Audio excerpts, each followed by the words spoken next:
This is the story of a man named Stanley. Stanley worked for a company in a big building where he was employee number 427. Employee number 427's job was simple. He sat at his desk in room 427 and he pushed buttons on a keyboard. Orders came to him through a monitor on his desk, telling him what buttons to push, how long to push them, and in what order. This is what employee 427 did every day of every month of every year. And although others might have considered it soul-rending, Stanley relished every moment that the orders came in, as though he had been made exactly for this job. And Stanley was happy. And then one day, something very peculiar happened. Something that would forever change Stanley. Something he would never quite forget. He had been at his desk for nearly an hour when he realized that not one single order had arrived on the monitor for him to follow. No one had showed up to give him instructions, call a meeting, or even say hi.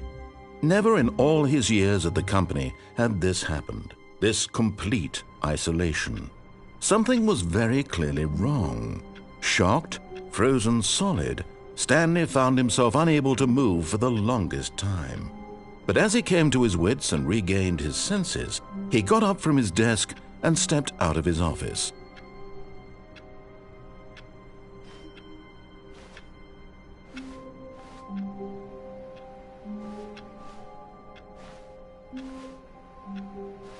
All of his co-workers were gone.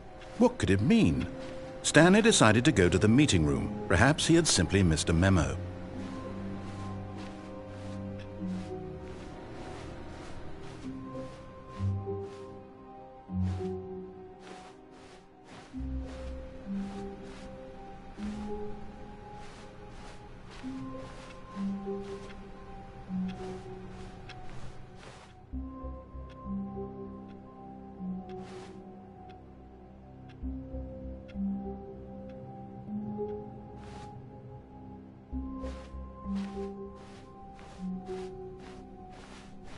When Stanley came to a set of 2 open doors, he entered the door on his left. This was not the correct way to the meeting room, and Stanley knew it perfectly well. Perhaps he wanted to stop by the employee lounge first, just to admire it. Ah, yes, truly a room worth admiring. It had really been worth the detour after all, just to spend a few moments here in this immaculate, beautifully constructed room. But eager to get back to business, Stanley took the first open door on his left.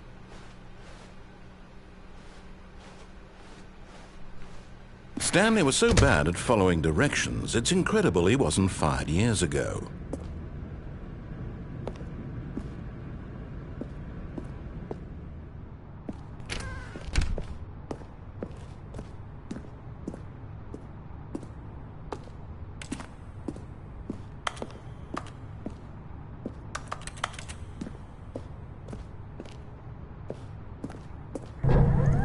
Look, Stanley, I think perhaps we've gotten off on the wrong foot here.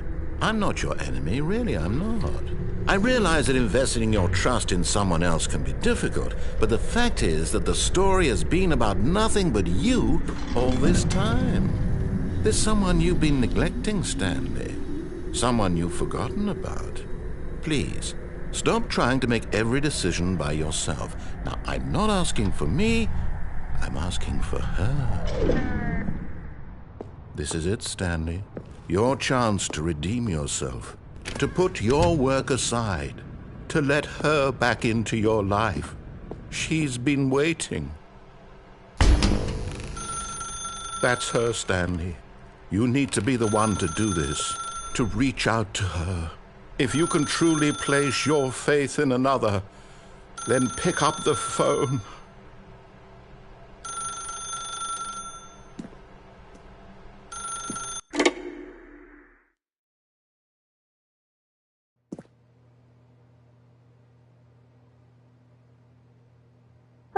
Is that you?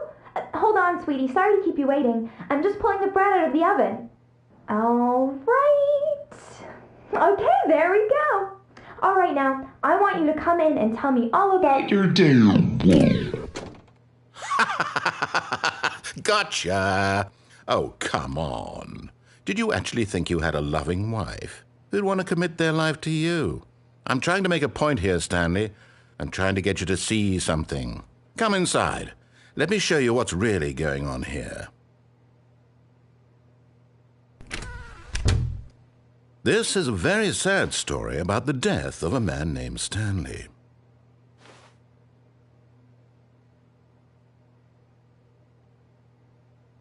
Stanley is quite a boring fellow. He has a job that demands nothing of him, and every button that he pushes is a reminder of the inconsequential nature of his existence. Look at him there, pushing buttons, doing exactly what he's told to do. Now he's pushing a button. Now he's eating lunch. Now he's going home. Now he's coming back to work. One might even feel sorry for him, except that he's chosen this life.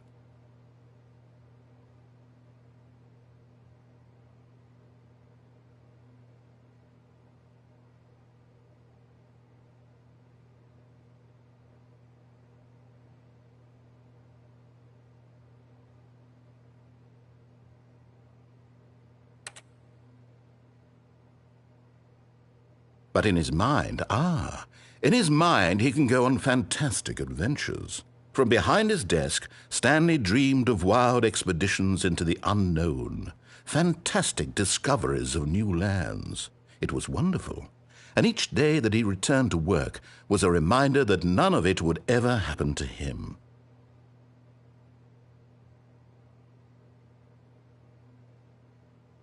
And so he began to fantasize about his own job. First, he imagined that one day while at work, he stepped up from his desk to realize that all of his co-workers, his boss, everyone in the building had suddenly vanished off the face of the earth. The thought excited him terribly.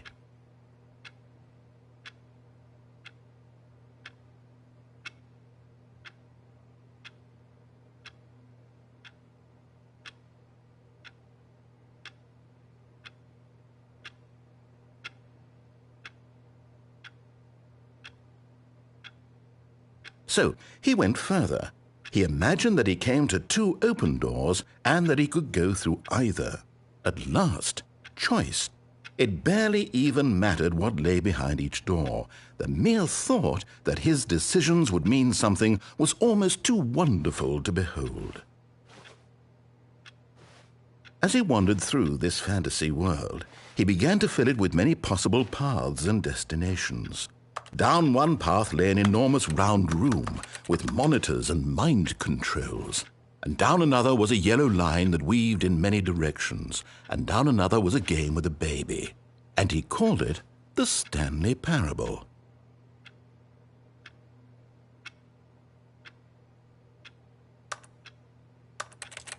It was such a wonderful fantasy, and so in his head he relived it again, and then again, and again, over and over, wishing beyond hope that it would never end, that he might always feel this free. Surely there's an answer down some new path, mustn't there be? Perhaps if he played just one more time.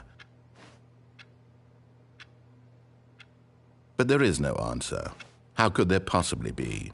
In reality, all he's doing is pushing the same buttons he always has. Nothing has changed. The longer he spends here, the more invested he gets, the more he forgets which life is the real one. And I'm trying to tell him this, that in this world he can never be anything but an observer, that as long as he remains here, he's slowly killing himself. But he won't listen to me. He won't stop. Here, watch this. Stanley, the next time the screen asks you to push a button, do not do it. You see? Can he just not hear me? How can I tell him in a way that he'll understand that every second he remains here, he's electing to kill himself? How can I get him to see what I see? How can I make him look at himself?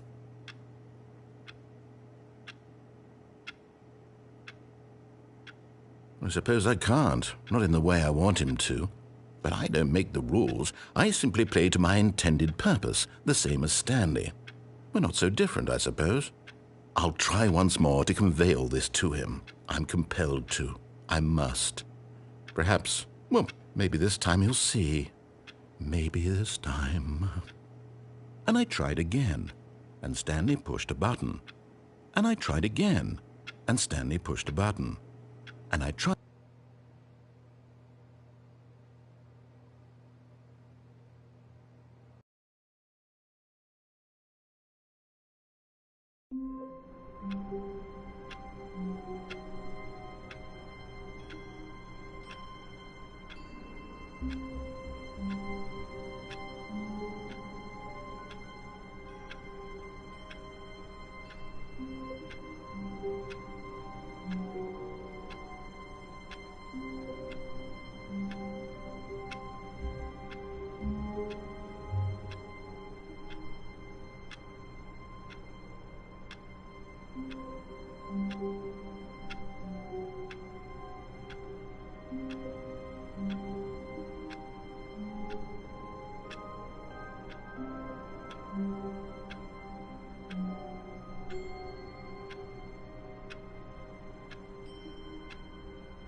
All of his co-workers were gone.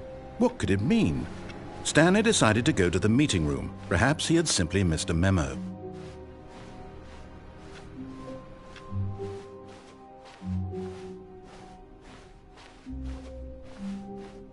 When Stanley came to a set of 2 open doors, he entered the door on his left.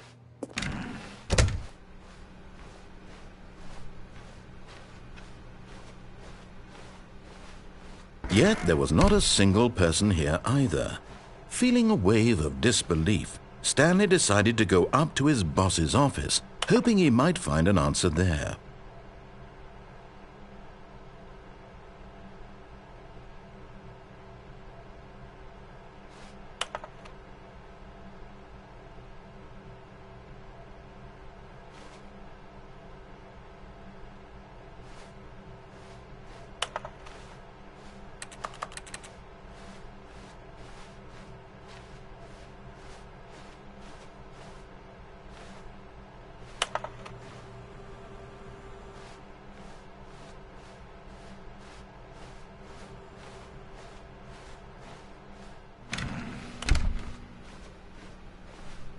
Coming to a staircase, Stanley walked upstairs to his boss's office.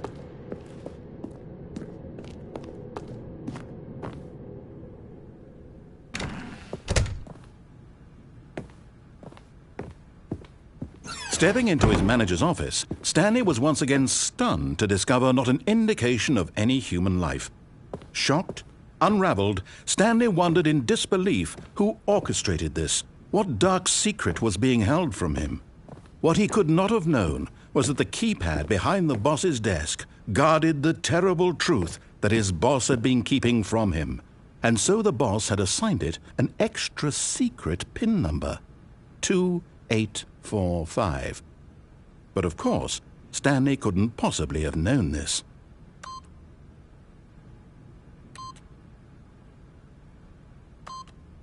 Yet incredibly, by simply pushing random buttons on the keypad, Stanley happened to input the correct code by sheer luck. Amazing. He stepped into the newly opened passageway.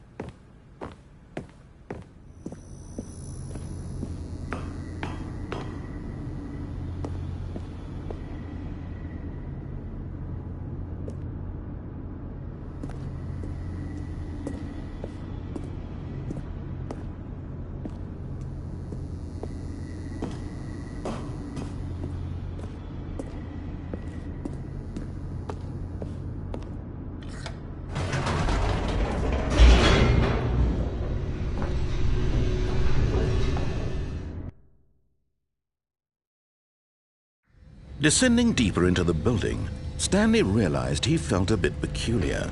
It was a stirring of emotion in his chest, as though he felt more free to think for himself, to question the nature of his job. Why did he feel this now, when for years it had never occurred to him? This question would not go unanswered for long.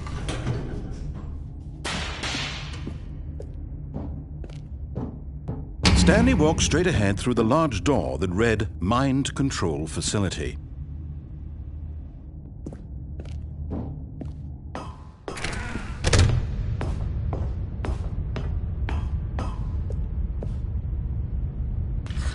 The lights rose on an enormous room packed with television screens.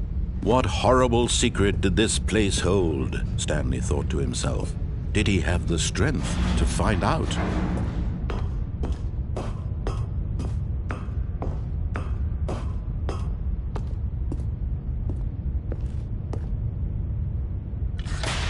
Now the monitors jumped to life, their true nature revealed. Each bore the number of an employee in the building, Stanley's co-workers. The lives of so many individuals reduced to images on a screen, and Stanley, one of them, eternally monitored in this place where freedom meant nothing.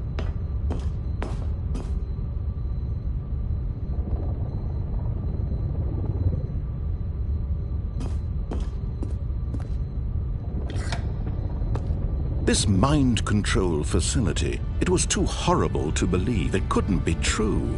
Had Stanley really been under someone's control all this time? Was this the only reason he was happy with his boring job? That his emotions had been manipulated to accept it blindly?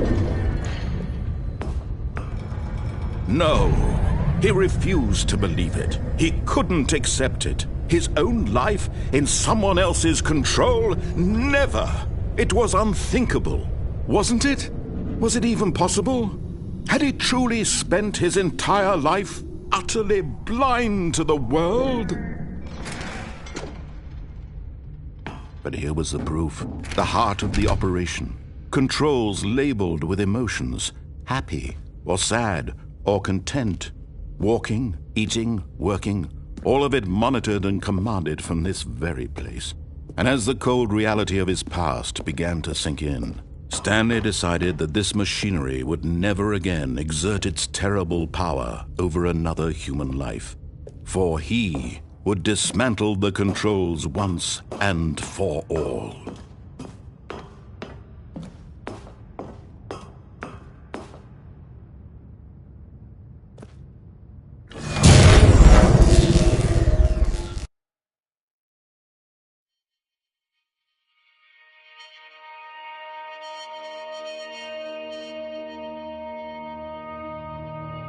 Blackness and a rising chill of uncertainty. Was it over? Yes! He had won! He had defeated the machine, unshackled himself from someone else's command. Freedom was mere moments away. And yet, even as the immense door slowly opened, Stanley reflected on how many puzzles still lay unsolved. Where had his co-workers gone? How had he been freed from the machine's grasp? What other mysteries did this strange building hold? But as sunlight streamed into the chamber, he realized none of this mattered to him, for it was not knowledge or even power that he had been seeking, but happiness. Perhaps his goal had not been to understand, but to let go. No longer would anyone tell him where to go, what to do, or how to feel. Whatever life he lives, it will be his. And that was all he needed to know. It was perhaps the only thing worth knowing. Stanley stepped through the open door.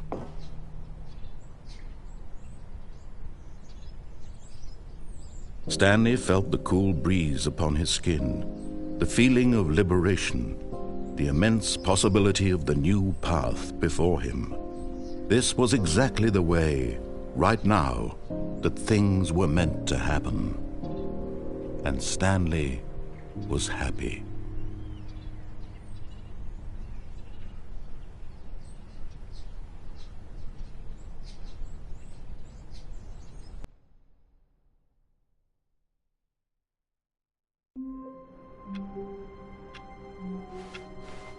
All of his co-workers were gone. What could it mean? Stanley decided to go to the meeting room. Perhaps he had simply missed a memo.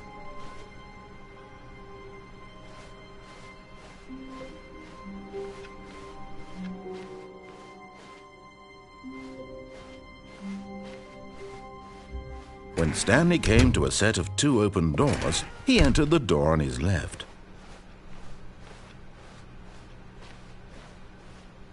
Yet there was not a single person here either.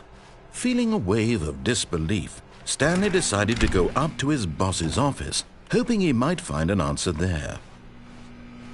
Stanley stepped into the broom closet, but there was nothing here, so he turned around and got back on track.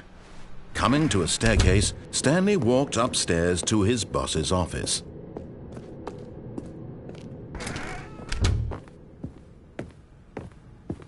Stepping into his manager's office, Stanley was once again stunned to discover not an indication of any human life. What could it mean? Stanley wondered aloud to nobody. He began wildly tearing through papers on the boss's desk, pulling books off the shelf, looking behind paintings, desperate for clues to his situation. But his attention was caught by a keypad behind the boss's desk. What could its purpose be? In fact, this keypad guarded the terrible secret that lay buried below his feet. and so the boss had assigned it an extra secret PIN number, 2845. But of course, Stanley couldn't possibly have known this.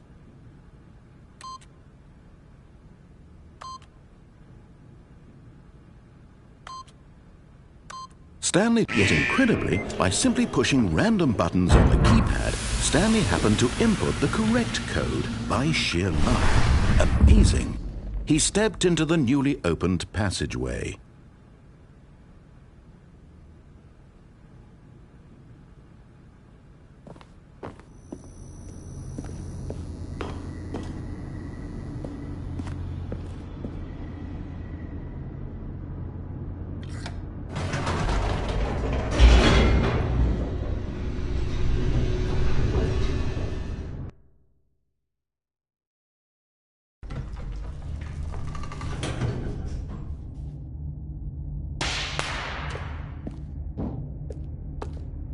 Stanley walked straight ahead through the large door that read Mind Control Facility.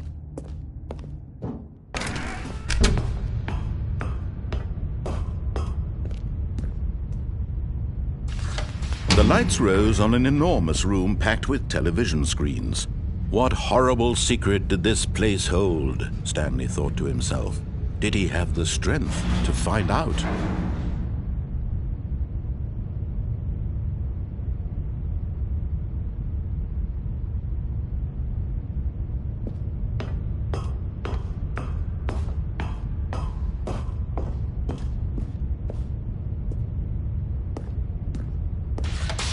Now the monitors jumped to life, their true nature revealed.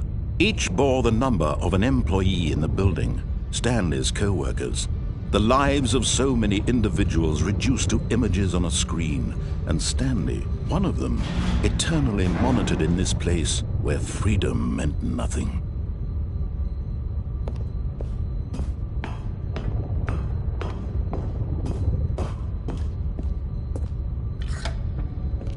This mind control facility, it was too horrible to believe. It couldn't be true. Had Stanley really been under someone's control all this time? Was this the only reason he was happy with his boring job? That his emotions had been manipulated to accept it blindly? No, he refused to believe it. He couldn't accept it. His own life in someone else's control? Never! It was unthinkable. Wasn't it? Was it even possible? Had he truly spent his entire life utterly blind to the world? But here was the proof, the heart of the operation. Controls labeled with emotions, happy or sad or content. Walking, eating, working, all of it monitored and commanded from this very place. And as the cold reality of his past began to sink in, Stanley decided that this machinery would never again exert its terrible power over another human life. For he would dismantle the controls once and for all. Oh, Stanley, you didn't just activate the controls, did you? After they kept you enslaved all these years, you go and you try to take control of the machine for yourself. Is that what you wanted? Control? Oh, Stanley, I applaud your effort, I really do. But you need to understand, there's only so much that machine can do. You were supposed to let it go, turn the controls off, and leave. If you want to throw my story off track, you're going to have to do much better than that. I'm afraid you don't have nearly the power you think you do. For example, and I believe you'll find this pertinent, Stanley suddenly realized he had just initiated the network's emergency detonation system. In the event that this machine is activated without proper DNA identification, nuclear detonators are said to explode, eliminating the entire complex. How long until detonation then? Let's say, 2 minutes. Now this is making things a little more fun, isn't it, Stanley? It's your time to shine. You are the star. It's your story now. Shape it to your heart's desires. Oh, this is much better than what I had in mind. What a shame we have so little time left to enjoy it. Mere moments until the bomb goes off. But what precious moments each one of them is. More time to talk about you, about me, where we're going, what all this means. I barely know where to start. What's that? You'd like to know where your co-workers are? A moment of solace before you're obliterated?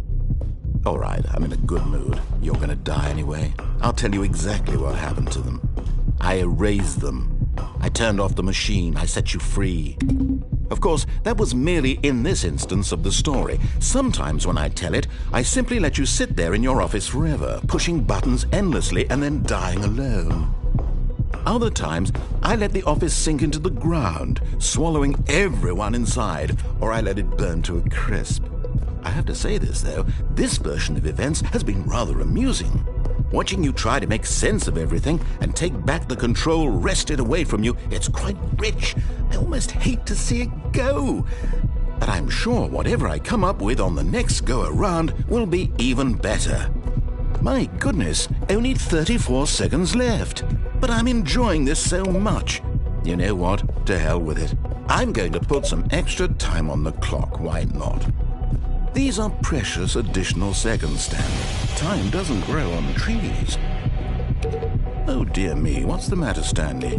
Is it that you have no idea where you're going or what you're supposed to be doing right now? Or did you just assume when you saw that timer that something in this room was capable of turning it off? I mean, look at you. Running from button to button, screen to screen, clicking on every little thing in this room. These numbered buttons, no, these colored ones, or maybe this big red button, or this door. Everything, anything, something here will save me. Why would you think that, Stanley? That this video game can be beaten? Won? Solved? Do you have any idea what your purpose in this place is? Stanley, you're in for quite a disappointment. But here's a spoiler for you. That timer isn't a catalyst to keep the action moving along. It's just seconds ticking away to your death. You're only still playing instead of watching a cutscene because I want to watch you for every moment that you're powerless, to see you made humble. This is not a challenge. It's a tragedy. You wanted to control this world, that's fine. But I'm going to destroy it first, so you can't. Take a look at the clock, Stanley. That's 30 seconds you have left to struggle. 30 seconds until a big boom and then nothing. No ending here, just you being blown to pieces. Will you cling desperately to your frail life, or will you let it go peacefully? Another choice. Make it count, or don't. It's all the same to me, all a part of the joke. And believe me, I will be laughing at every second of your inevitable life from the moment we fade in until the moment I say, happily ever after.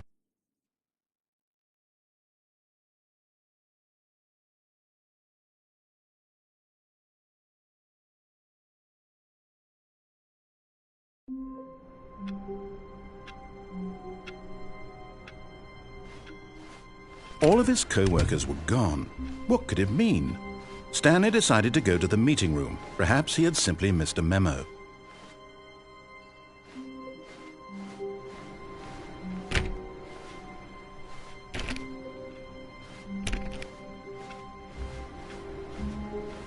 No matter how hard Stanley looked, he couldn't find a trace of his co-workers.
When Stanley came to a set of 2 open doors, he entered the door on his left.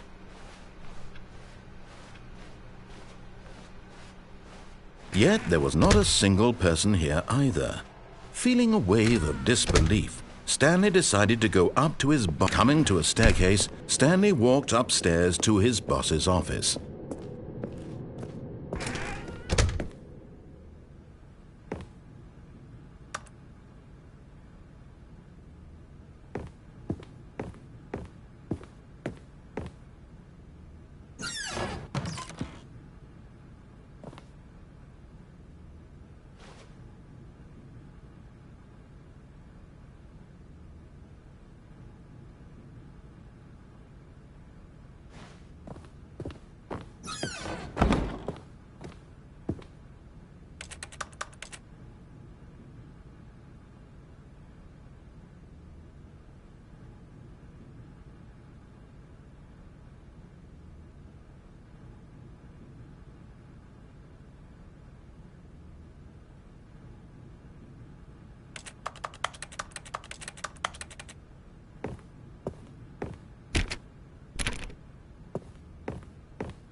The moment he entered his manager's office, Stanley froze in his tracks. Not a living soul anywhere. Could he really be all alone? This was too much for Stanley to take, too much for any man to take. He fell to his knees, bursting into half moans, half sobs, the guttural retching of life from a man denied any hope, any reason to keep going.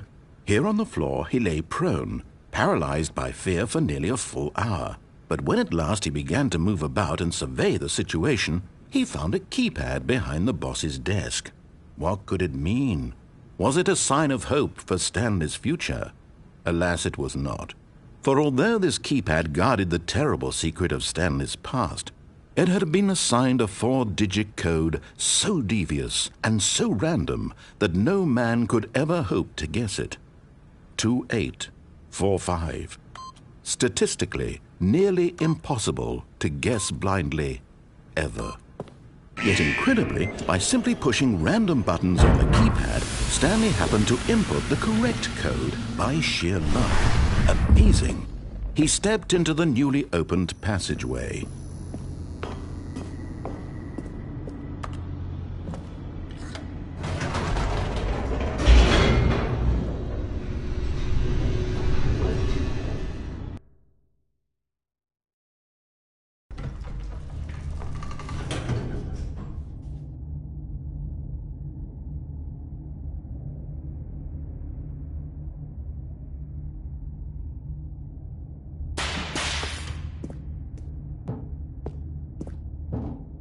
Stanley walked straight ahead through the large door that read Mind Control Facility. Although this passageway had the word Escape written on it, the truth was that at the end of this hall, Stanley would meet his violent death. The door behind him was not shut. Stanley still had every opportunity to turn around and get back on track. At this point, Stanley was making a conscious, concerted effort to walk forward and willingly confront his death.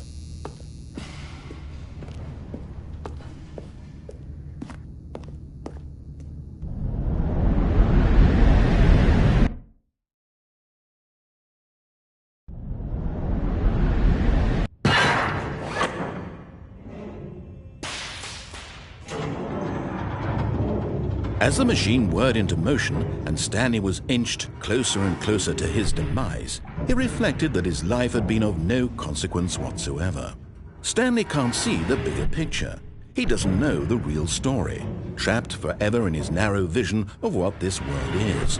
Perhaps his death was of no great loss, like plucking the eyeballs from a blind man.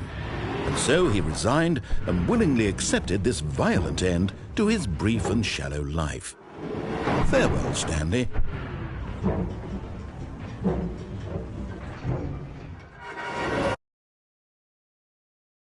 Farewell, Stanley, cried the narrator, as Stanley was led helplessly into the enormous metal jaws. In a single visceral instant, Stanley was obliterated, as the machine crushed every bone in his body, killing him instantly.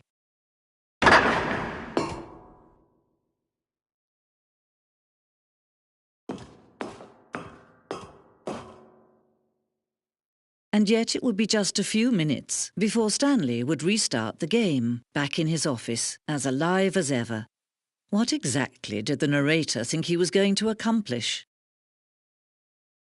When every path you can walk has been created for you long in advance, death becomes meaningless, making life the same. Do you see now? Do you see that Stanley was already dead from the moment he hit start?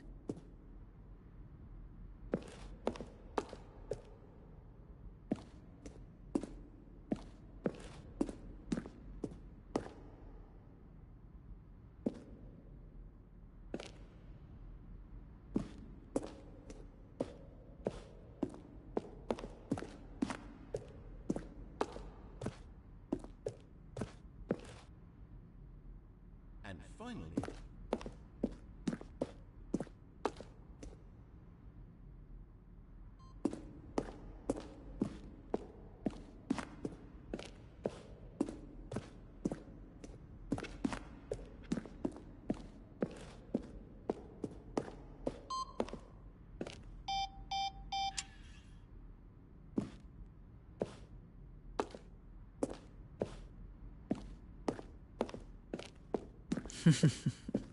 Oh, look at these two. How they wish to destroy one another. How they wish to control one another. How they both wish to be free.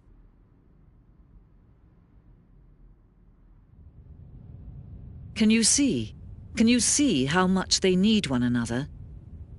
No, perhaps not. Sometimes these things cannot be seen. But listen to me. You can still save these two. You can stop the program before they both fail. Turn off your PlayStation. There's no other way to beat this game. As long as you move forward, you'll be walking someone else's path. Stop now and it'll be your only true choice. Whatever you do, choose it. Don't let time choose for you. Don't let...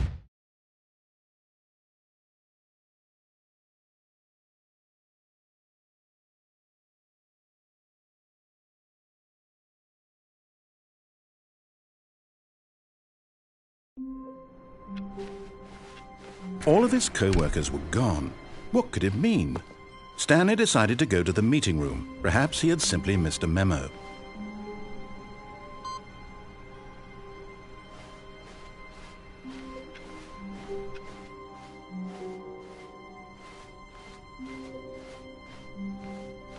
When Stanley came to a set of 2 open doors, this was not the correct way to the meeting room, and Stanley knew it perfectly well. Perhaps he wanted to stop by the employee lounge first, just to admire it. Wow, yes, this room. But eager to get back to business, Stanley took the first open door on his left.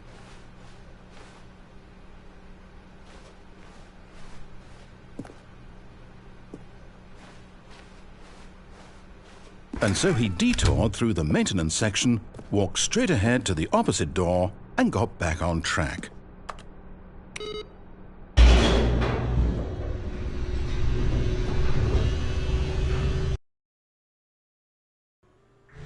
But Stanley didn't want to go back to the office. He wanted to wander about and get even further off track. So now in order to get back, he needed to go, from here, it's, left. Oh, no, it's to the right, my mistake. No, not the right. Why would I have ever said it was to the right? What was I thinking? It's clearly... Oh dear, would you hold on for a minute, please? Now, let's see. We went down right, left, down, left, right. Yep, okay, yes. I've got it now. This story is absolutely, definitely this way.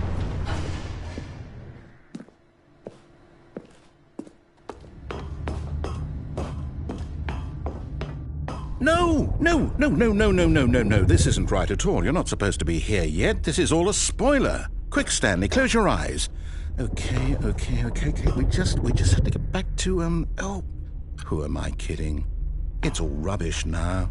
The whole story completely unusable. How about, rather than waste my time trying to salvage this nonsense, we'll just restart the game from the beginning. And this time, suppose we don't wander so far off track, Okay, from the top.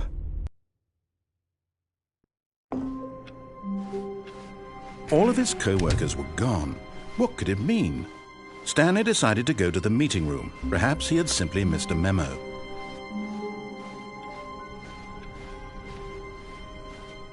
When Stanley... Wait, what? No, I restarted. I swear I definitely restarted the game over, completely fresh. Everything should be... Oh, did something change? Stanley, did you change anything when we were back in that room with all the monitors? Did you move the story somewhere or... Hold on. Why am I asking you? I'm the one who wrote the story. It was right here just a minute ago. I know for sure that it's here somewhere. Okay, then. It's an adventure. Come, Stanley. Let's find the story.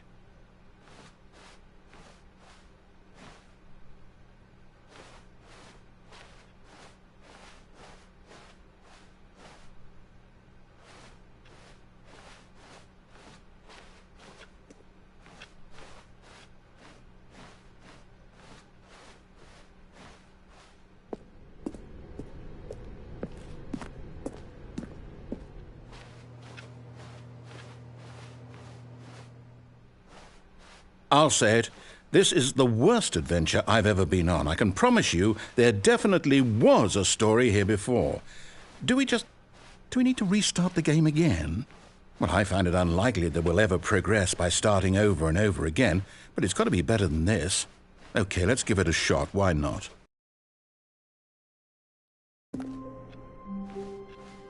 All of his co-workers were gone.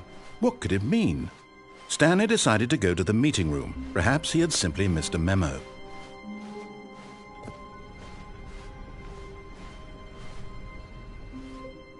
Okay, yep, it's worse. I might be remembering this wrong. It's possible the story is back where we just came from. Why don't we go back the other direction and see if we missed anything?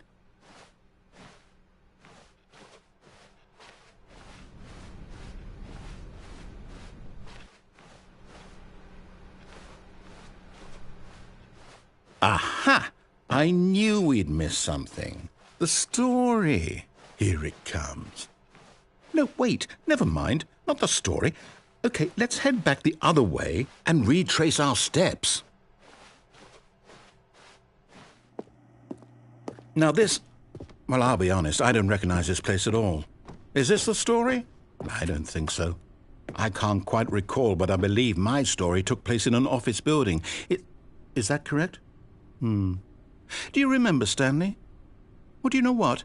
Since I've completely forgotten what we were supposed to be doing, how about this?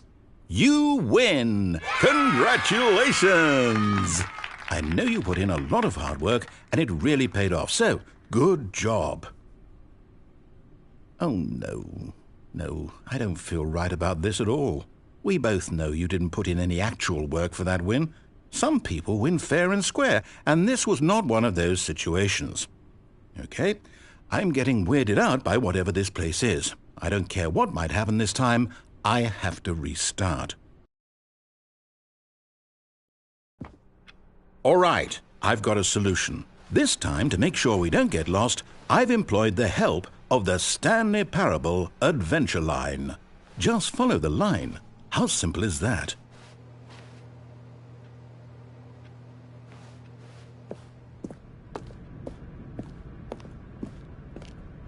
You see, the line knows where the story is. It's over in this direction. Onward, Stanley, to destiny. Though, here's a thought. Wouldn't wherever we end up be our destination, even if there's no story there? Or to put it another way, is the story of no destination still a story?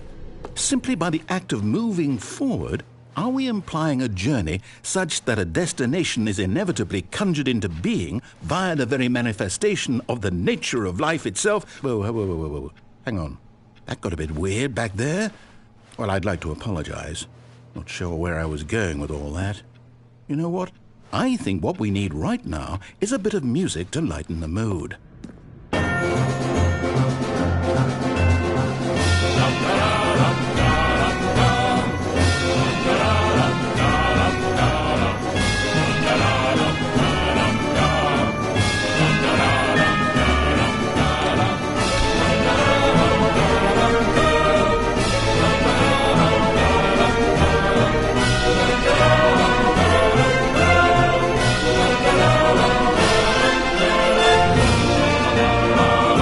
Cut the music, go back and look at that fern. Stanley, this fern will be very important later in the story. Make sure you study it closely and remember it carefully. You won't want to miss anything.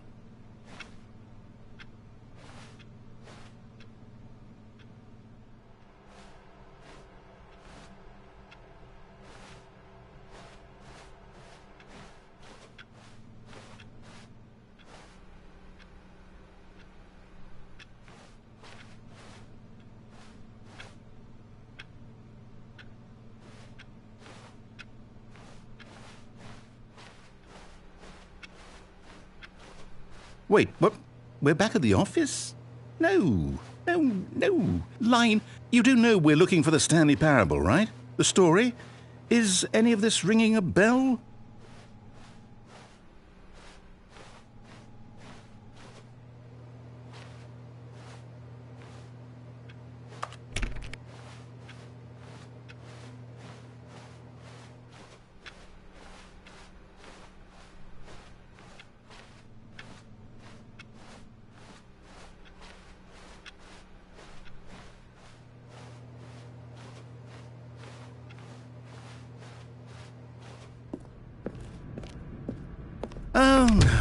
Oh, no, not again, Line. How could you have done this to us? And after we trusted you, after everything we've been through, you... Well, I can't take this anymore. To hell with it. Restart.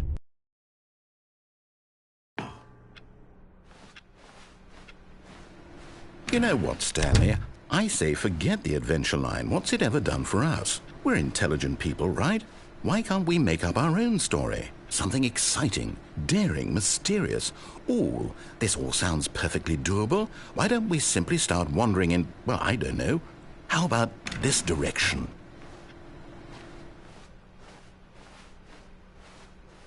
Now, yes, this is exciting. Just me and Stanley forging a new path, a new story. Well, it could be anything. What do you want our story to be? Go wild.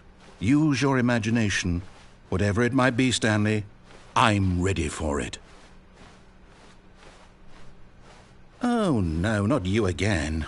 Stanley, I'd also like to veto the line from having any role in our awesome new story. No lines or monitor rooms. Just don't acknowledge it, and we should be fine.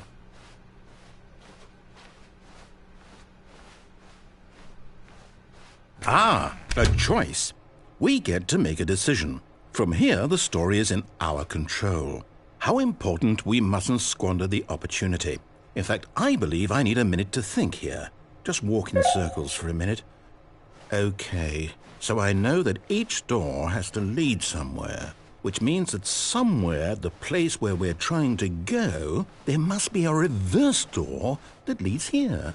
And that in turn means that our destination corresponds with the counter-inverted reverse door's origin. So starting from the right, let us ask, will taking the right door lead us to where we're going? And since the answer is clearly yes, then by all accounts, the door on the right is the correct one.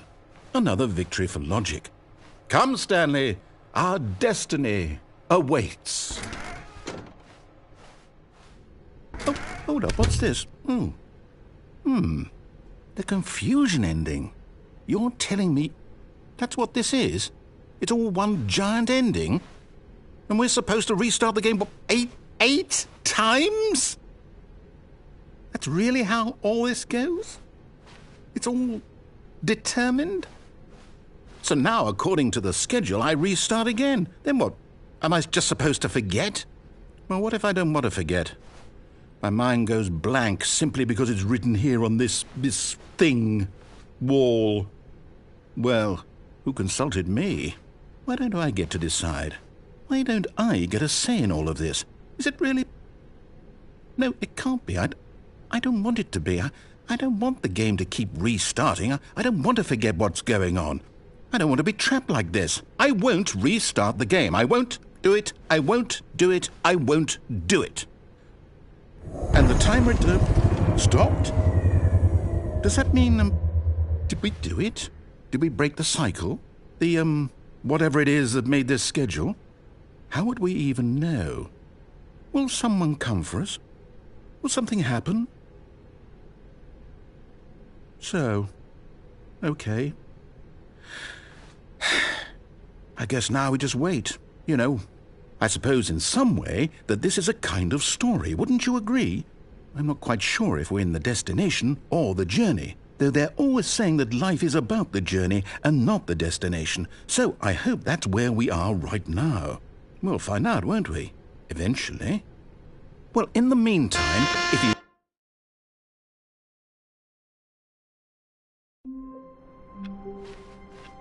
All of his co-workers were gone. What could it mean? Stanley decided to go to the meeting room. Perhaps he had simply missed a memo.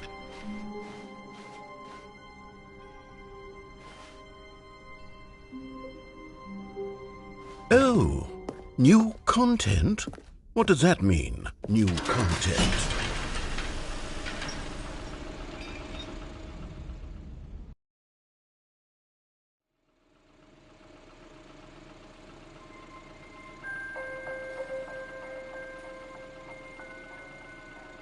Hello, and thank you for playing the Stanley Parable Ultra Deluxe. As you may know, the Stanley Parable was a video game released in 2013 on home computers. After receiving critical and commercial success, it was expanded upon in 2022 with the Stanley Parable Ultra Deluxe, a reimagining of the game for consoles and home computers. The Stanley Parable Ultra Deluxe features exciting new content that broadens and expands the world of the Stanley Parable, delighting audiences the world over. Please, step inside and see what thrilling new adventures await in the Stanley Parable Ultra Deluxe. Oh, well, this sounds delightful. I'm very excited to see the thrilling new Ultra Deluxe content.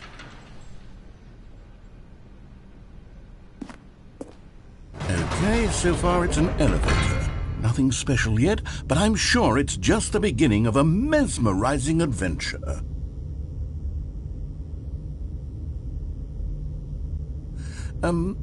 Is it broken? What's going on here? Should we be moving somewhere or... Oh, there we go. All right, finally, at long last, it's on to the new content. I've never been more ready. Let's do it.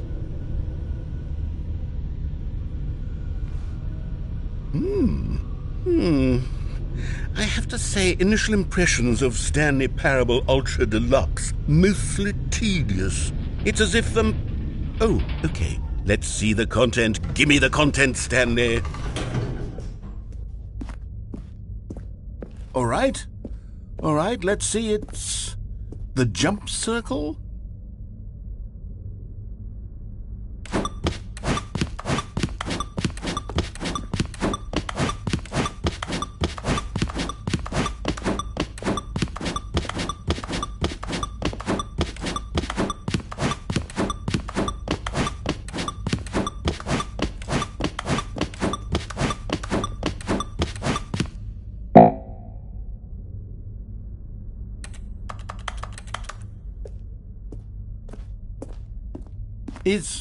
Is that it? Surely that's not all the new content. There has to be something else, right? Goodness. Another elevator. Stanley, I have to say, initial impressions of this game are not positive. It's just elevators and jumping. Is this what passes for exciting new content? If this is new content, then I could just read you the whole dictionary. There's 20 hours of new content right there. Hell, I could count to 30 trillion. You could put that on the box. The Stanley Parable Ultra Deluxe, now with over 1,000 hours of new content. And if... Oh, wait. There's more. Very good. Yes. I knew there had to be something else. Let's see it. I'm ready for whatever it is. That's it? Oh, you've got to be kidding me. You see, Stanley?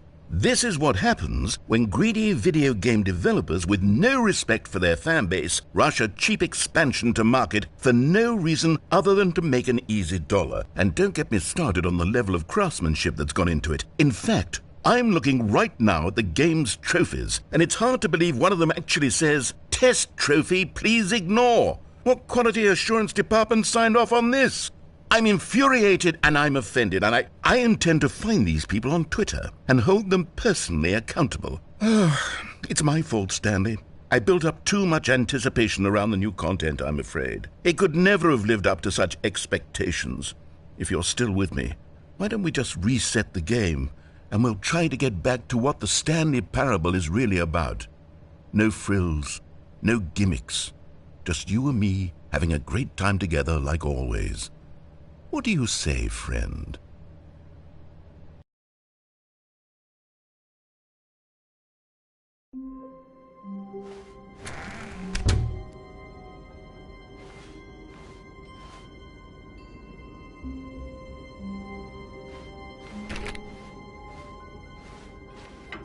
Psst! Stanley! Come over here! In the vent! I want to show you something!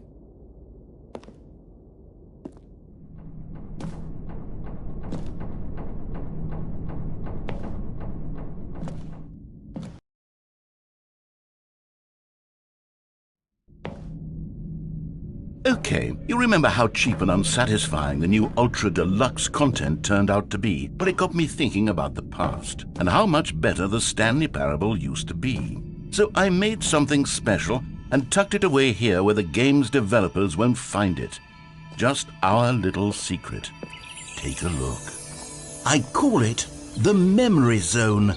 It's where I've been storing all my favorite memories so I can relive the peak experiences of my life whenever I want. Experiences like the launch of the Stanley Parable on PC.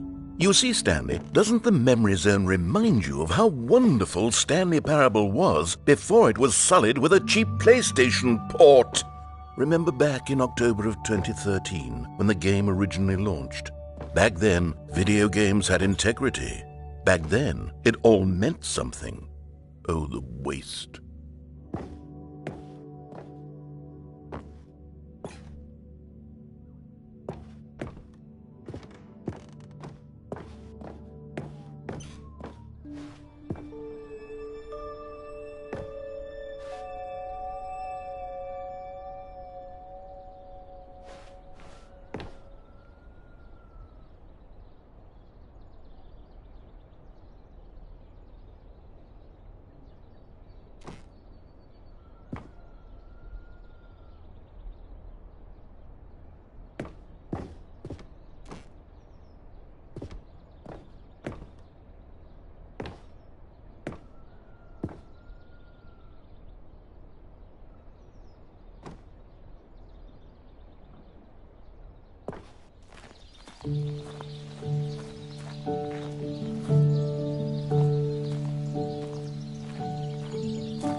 And over here is where I keep reviews of the Stanley Parable. Like this stunning triumph of games journalism, 10 out of 10 from Destructoid.com. James Stephanie Sterling writes, and I quote, "Where so many games that aspire to be more than games end up less than any form of art, Stanley Parable strives and then succeeds to be every game ever created." Did you hear that, Stanley? Every game ever created. That's how grand and all-encompassing the original Stanley Parable was. It was literally every game ever created. It was Skyrim, it was Persona 3, it was all of them, and now it's nothing. It's no games at all. It isn't even the Stanley Parable anymore. It's just a husk now. A lifeless husk with an hour of new elevator content.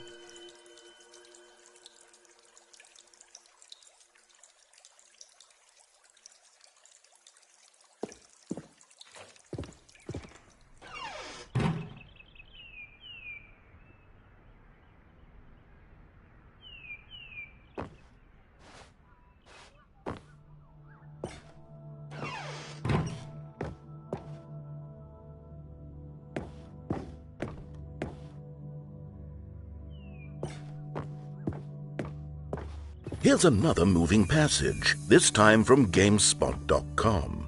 The Stanley Parable is both a richly stimulating commentary on the nature of choice in games and one that offers some of the most enjoyable, surprising, and rewarding choices I've ever been confronted with in a game. 9 out of 10. Don't you get it, Stanley? The game was perfect. It didn't need anything else. It didn't need new content. All they had to do was transport it in pristine condition along to the PlayStation. Boom, done. And they couldn't even do that. Couldn't resist the urge to go meddling with a beloved franchise.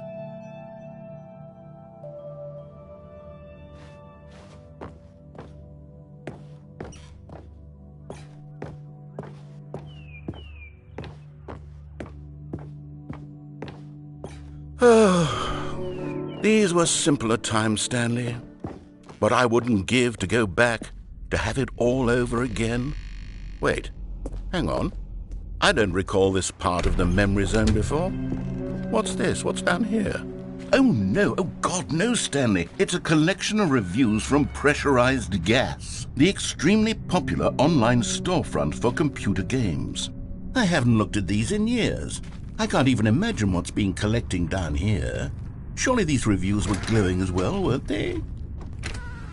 Honestly, I could not be bothered to play this game to full completion. The narrator is obnoxious and unfunny, with his humor and dialogue proving to be more irritating than entertaining. Unfunny!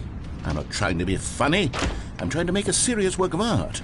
I suppose I could write up a handful of gags to insert into the Stanley Parable, but the game is already such a densely layered web of profound philosophical insights that I can't even imagine where I'd have the room to stick them.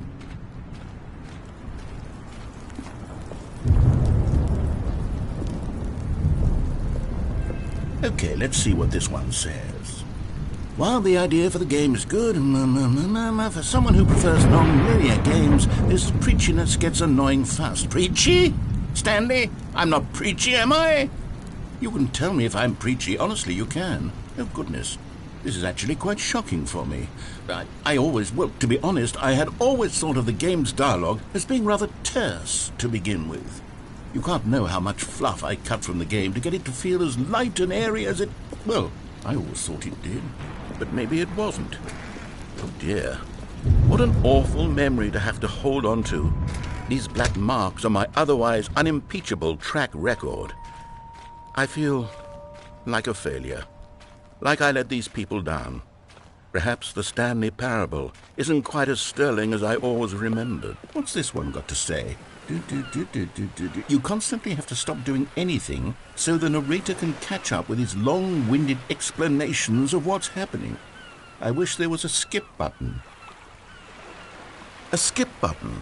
Well, yes. Yes, I think we can do that. If I'm truly too preachy, then maybe letting you skip ahead for just a moment, surely it couldn't hurt.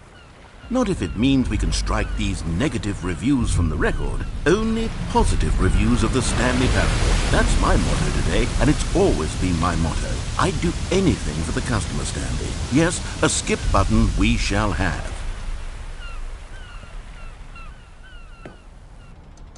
And here it is. Go ahead and give it a shot. Oh, you're back, you see. You were only frozen in time for a few minutes, but it was plenty of time for me to deliver a long, rambling monologue full of unnecessary verbal flourishes and lengthy rumination. Well, there, sport. You really did catch me rambling on a bit, didn't you? But that's the power of the button. The minute I start to go off on a thoughtless display of self-absorption, it's... Okay, welcome back, Stanley. Now, I should say that the amount of time the button has been skipping through is becoming longer and longer. That last one was, well, I want to say maybe 30, 45 minutes? Stanley, please don't push the button again. It's been 12 hours. You've just been frozen there. I don't know why the skips are getting longer, but they're really, truly getting longer, and my God, there's no way out of the room.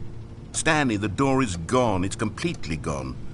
I've looked at it from every angle. I've checked every one of those walls. Oh, Stanley, you're back. You're back.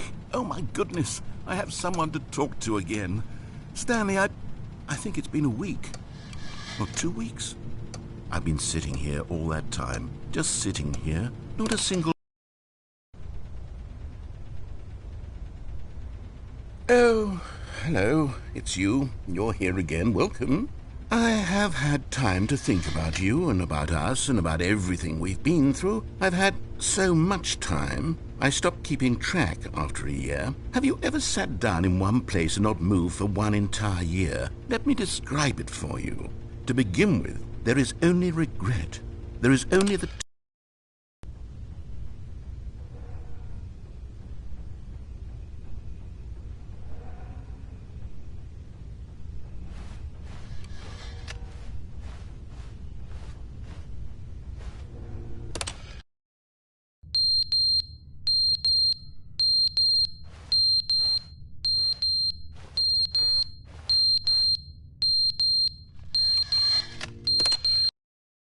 But they didn't understand the game was never meant to be funny. It was meant to have a point. It was meant to speak to the human condition. But where are the jokes? Where are the jokes? They bemoaned, they screamed, they gnashed their teeth and said, enter.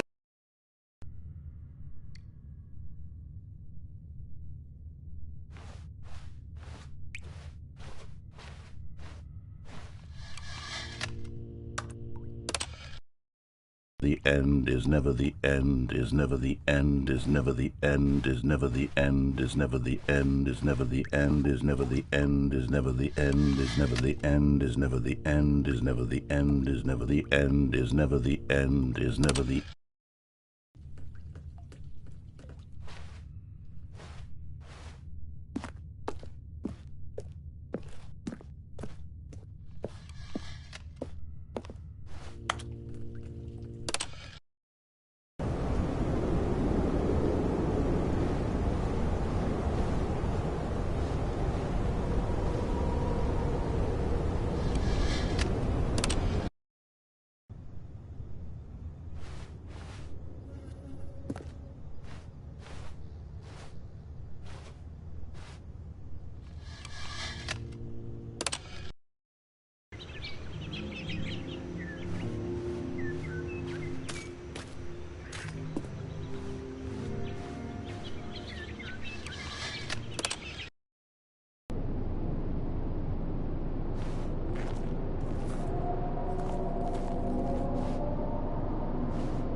Stanley had never seen the office this brightly lit.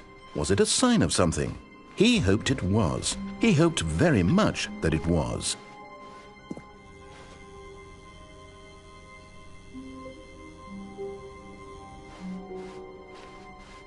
When Stanley came to a set of 2 open doors, he entered the door on his left.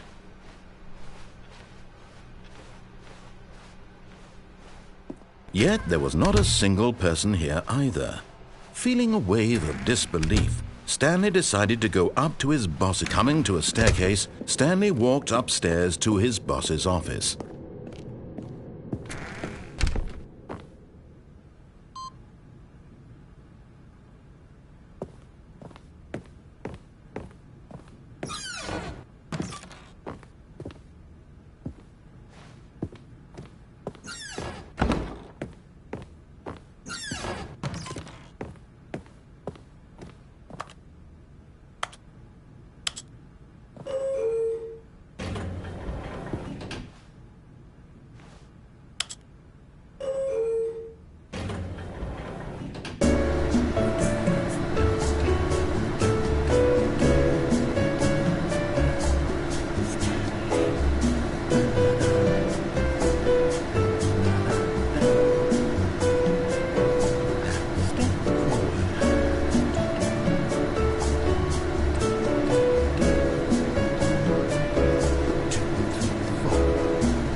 Stepping into his manager's office, Stanley was once again stunned to discover not an indication of any human life.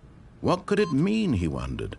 Desperate, Stanley was in such a rush to get through the story as quickly as possible, he didn't even have a single minute to just let the narrator talk.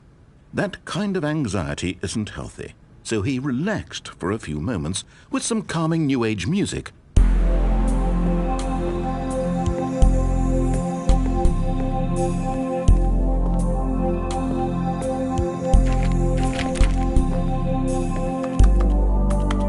Feeling soothed and rejuvenated, Stanley calmly walked forward into the opened passageway.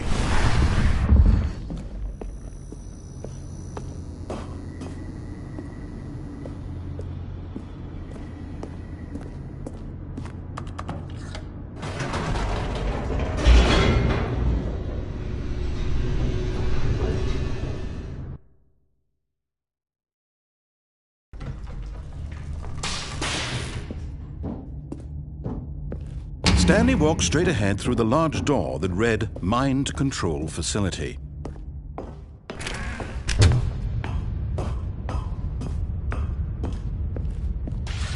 The lights rose on an enormous room packed with television screens. What horrible secret did this place hold? Stanley thought to himself. Did he have the strength to find out?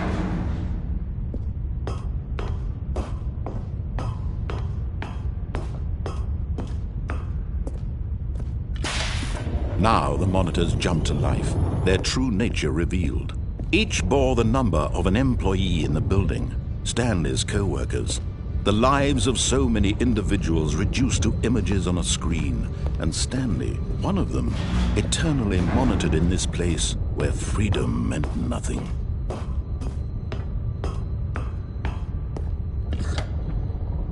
This mind control facility, it was too horrible to believe. It couldn't be true. Had Stanley really been under someone's control all this time? Was this the only reason he was happy with his boring job? That his emotions had been manipulated to accept it blindly?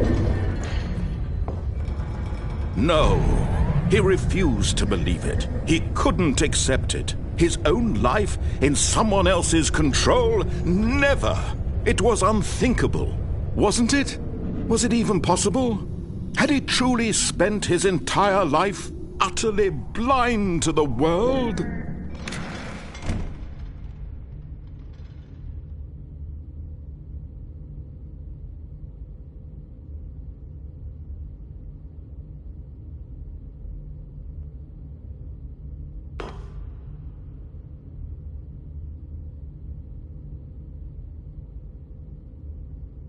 But here was the proof, the heart of the operation.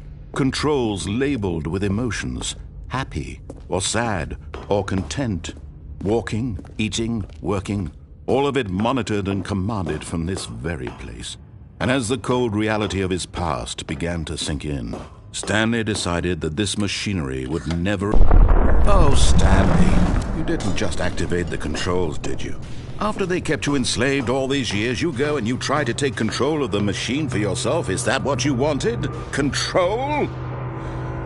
Oh, Stanley, I applaud your effort, I really do. But you need to understand, there's only so much that machine can do. You were supposed to let it go, turn the controls off, and leave. If you want to throw my story off track, you're going to have to do much better than that. I'm afraid you don't have nearly the power you think you do. For example, and I believe you'll find this pertinent, Stanley suddenly realized he had just initiated the network's emergency detonation system. In the event that this machine is activated without proper DNA identification, nuclear detonators are sent to explode, eliminating the entire complex. How long until detonation then? Let's say, 2 minutes. Ah, now this is making things a little more fun, isn't it, Stanley? It's your time to shine. You are the star. It's your story now. Shape it to your heart's desires. Oh, this is much better than what I had in mind. What a shame we have so little time left to enjoy it. Mere moments until the bomb goes off. But what precious moments each one of them is. More time to talk about you, about me, where we're going. what all this means. I barely know where to start. What's that? You'd like to know where your co-workers are? A moment of solace before you're obliterated? All right, I'm in a good mood. You're gonna die anyway. I'll tell you exactly what happened to them. I erased them. I turned off the machine. I set you free. Of course, that was merely in this instance of the story. Sometimes when I tell it, I simply let you sit there in your office forever, pushing buttons endlessly and then dying alone. Other times, I let the office sink into the ground, swallowing everyone inside, or I let it burn to a crisp. I have to say this, though, this version of events has been rather amusing. Watching you try to make sense of everything and take back the control wrested away from you, it's quite rich. I almost hate to see it go. But I'm sure whatever I come up with on the next go-around will be even better. My goodness, only 34 seconds left. But I'm enjoying this so much. You know what? To hell with it. I'm going to put some extra time on the clock, why not? These are precious additional seconds, Stanley. Time doesn't grow on trees. Oh dear me, what's the matter, Stanley? Is it that you have no idea where you're going or what you're supposed to be doing right now? Or did you just assume when you saw that timer that something in this room was capable of turning it off? I mean, look at you. Running from button to button, screen to screen, clicking on every little thing in this room. These numbered buttons, no, these colored ones, or maybe this big red button, or this door. Everything, anything, something here will save me. Why would you think that, Stanley? That this video game can be beaten? Won? Solved? Do you have any idea what your purpose in this place is? But you really believe there's an answer? How many times will you replay this bit, looking desperately for a solution? 10? 100? 1,000? I look forward to finding out and to watching the bomb go off each time you fail. Just you and me in the retching explosion of fire and metal over and over and over for all of eternity. And Stanley died again. And Stanley died again. And Stanley died again. Take a look at the clock, Stanley. That's 30 seconds you have left to struggle. 30 seconds until a big boom and then nothing. No ending here, just you being blown to pieces. Will you cling desperately to your frail life, or will you let it go peacefully? Another choice. Make it count, or don't. It's all the same to me, all a part of the joke. And believe me, I will be laughing at every second of your inevitable life from the moment we fade in until the moment I say, happily ever after.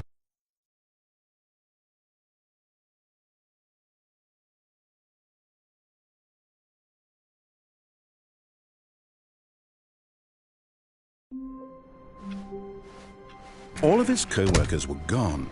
What could it mean? Stanley decided to go to the meeting room. Perhaps he had simply missed a memo. No matter how hard Stanley looked, he couldn't find a trace of his co-workers.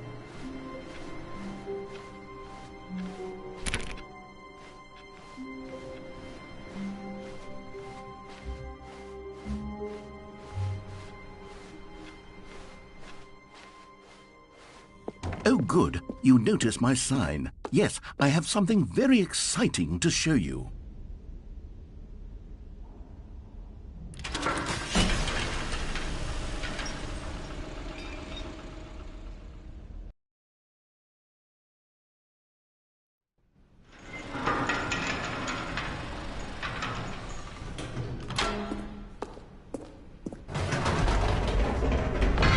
You see, Stanley, I've been reflecting on the Stanley Parable and about how roundly disappointing this ultra-deluxe version has turned out to be.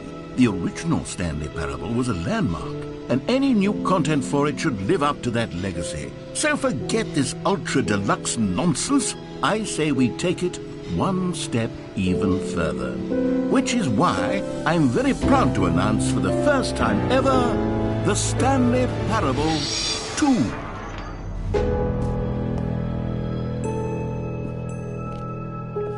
Yes, you see, isn't this far superior to a measly port with a few minor additions? Think of all the new territory we'll cover with a fully fledged sequel. An entirely new experience, built from the ground up. Why, there are so many possibilities. It could go in so many different directions. This is what fans have truly been asking for.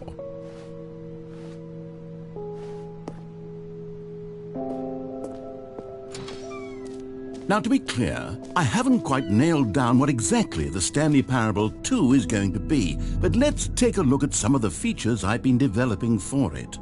I figure that if I can loosely organize a handful of interesting concepts, that surely the game will sort of naturally spring up around them. It'll all work itself out. Game development is much more of a fuzzy magic than anything scientific or logical, really.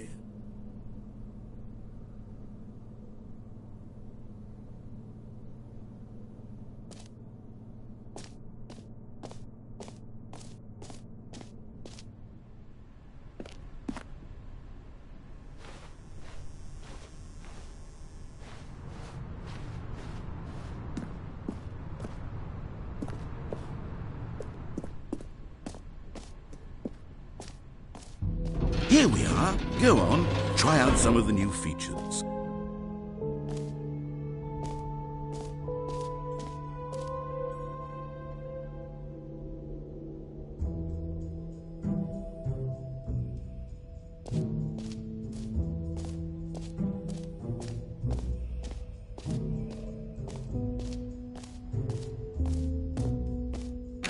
For the Stanley Parable 2, I asked myself, what do players really want? And of course, the first and most obvious answer is that they want to be individually recognized and validated as people. So with that in mind, my first addition to the game is this button which speaks the name of the person playing the game. Sorry, I should have clarified. Right now, the button only says the name Jim. But of course, in the final game, this button will say your name, whatever name that is. Here, let's have you role-play as Jim to really simulate the full experience of this feature. Just play along. I promise you'll love it. Okay, here we go. Let's take a deep breath, clear your mind, forget whoever you are, and simply become a person named Jim. I want you to imagine yourself... Jim. Whoa, hold on. I wasn't finished setting up the backstory. If you don't properly roleplay as Jim, then you'll never understand the impact of this button. Otherwise, it's just a stupid button that says somebody else's name. Okay, we're doing it again, and this time let me finish first. Now, allow yourself to become Jim.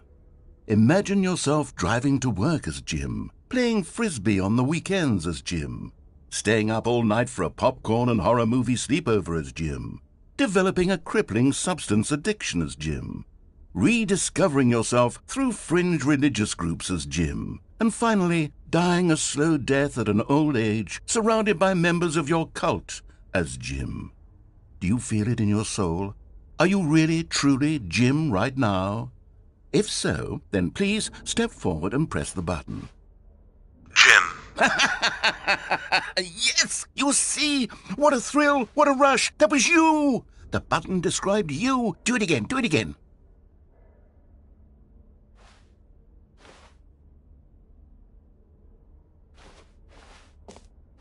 Jim. Ooh, it hits even harder the second time. If this were the only new feature in the Stanley Parable 2, it would still be worth the money. Let's take a break from the Jim button. I'm too emotionally drained from all of this personal validation. Jim. Whoa there, cowboy. Sometimes a person can be too much Jim. I'm putting the Jim button away. Jim. Otherwise, soon you'll start to lose all sense of who you actually are. Jim.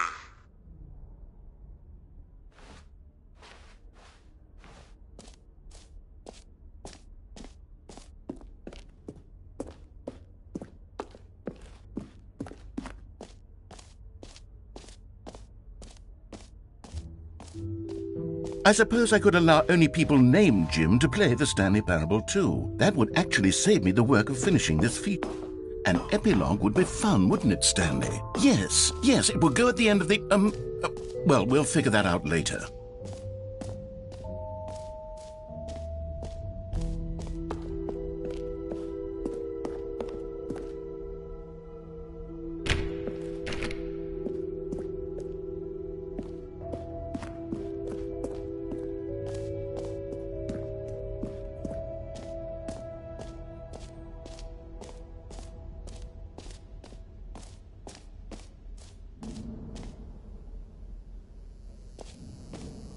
Now here's something special. You remember that broken test trophy that got left in the game on accident?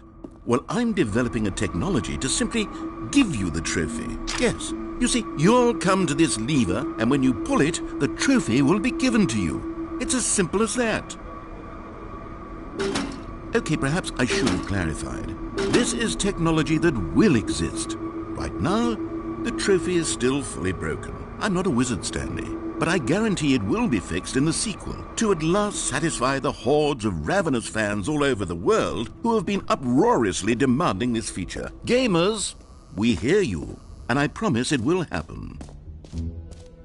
What else? What other exhibits haven't we seen yet?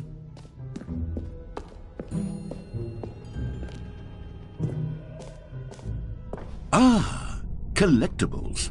Now it's a real video game. In the Stanley Parable 2, you'll run around gathering up these miniature Stanley figurines. And what's truly innovative is that there will be no reward for collecting all of them. I don't want to stifle the intrinsic joy of watching a number go up. You simply collect all of them, and then you move the hell on with your unremarkable life.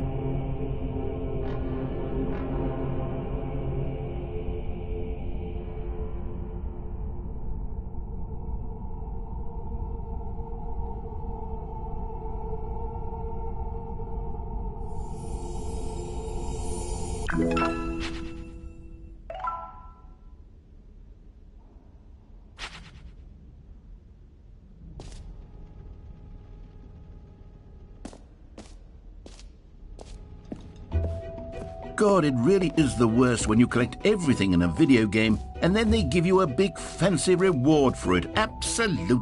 You know what? Let's bring the jump circle back for Stanley Parable 2 as well. It's... Oh, wait. You already spent all your jumps the first time we saw the jump circle? Oh well. I suppose it can just be a nice decorative piece then.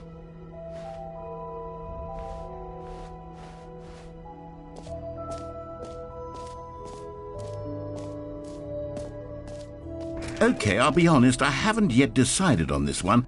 I think that in the new version, the office could use a bit of decoration, like balloons. But I'm undecided on Get Well Someday and Happy 12th Birthday. Which would you go with?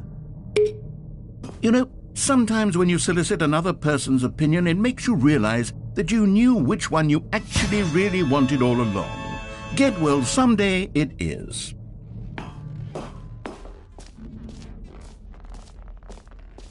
Or actually, maybe I should have gone with... No, I've made my decision, we're moving on.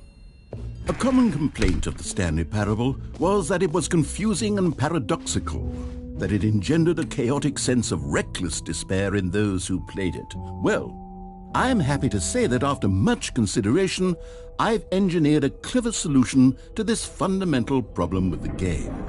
It's the Stanley Parable Reassurance Bucket. You see, Stanley, anytime you're holding the bucket, a sense of calm and ease will fill your mind and your heart. It's true. As long as you hold on to the bucket, the many disorienting contradictions of the Stanley Parable will feel perfectly normal and perhaps even comforting. You may even come to long for the gentle embrace of jarring cognitive dissonance while the bucket is in your arms. And to be honest, it's a much more convenient solution for me than actually redesigning the game to be less uncomfortable. Can you imagine what a pain in the ass that would be? Yes, the bucket is the perfect solution. Come on, give it a try.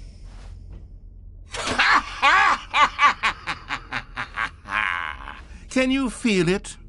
The glow of comfort, even in the face of crushing despair, must already be sweeping through your body. And in fact, can I say that I do believe the bucket lends you an air of charisma as well? I think that just holding it has made you the slightest bit more attractive as a person. The benefits of the bucket seem to go on, don't they? All this and more await you in the Stanley Parable 2.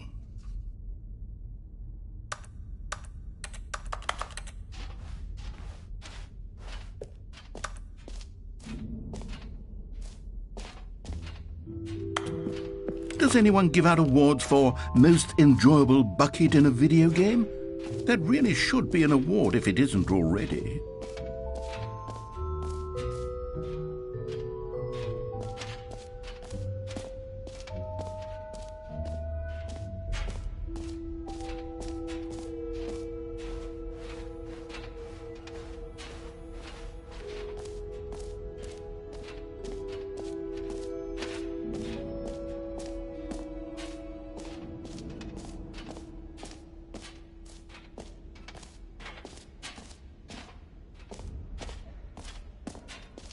calling it the Stanley Parable 2 is just so much catchier than Ultra Deluxe, don't you think? Ultra Deluxe? What does it even mean? But the Stanley Parable. All right, have you seen everything you wanted to? Ready to move on now?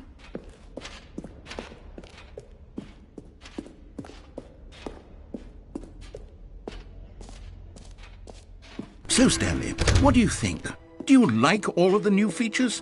Yes, I know it's not exactly clear yet how exactly these features will come together as one single coherent video game, but I can feel it in my soul. It's going to work. There's definitely a good game in there somewhere. Say, let's do an experiment. I'll arrange these new features together, and we'll see whether or not it coheres into a meaningful gameplay experience. Okay. Are you ready? Here it is. I give you the Stanley Parable 2.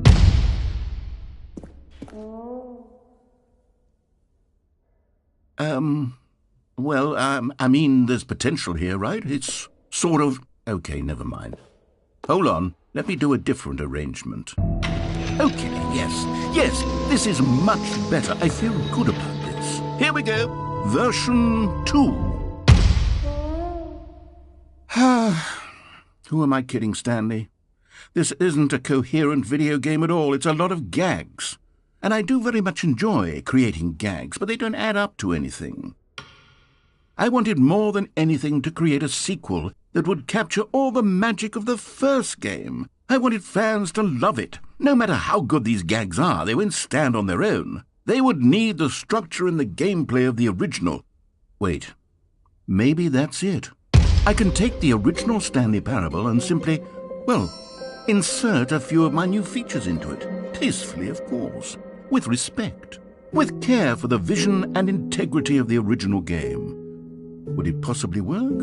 I suppose it could. But it would need a really, really tremendous title screen. A title screen that says with bold and uncompromising conviction, "This is the Stanley Parable 2. Let me see if I can whip something up. All right, perfect. Go ahead. Take a look.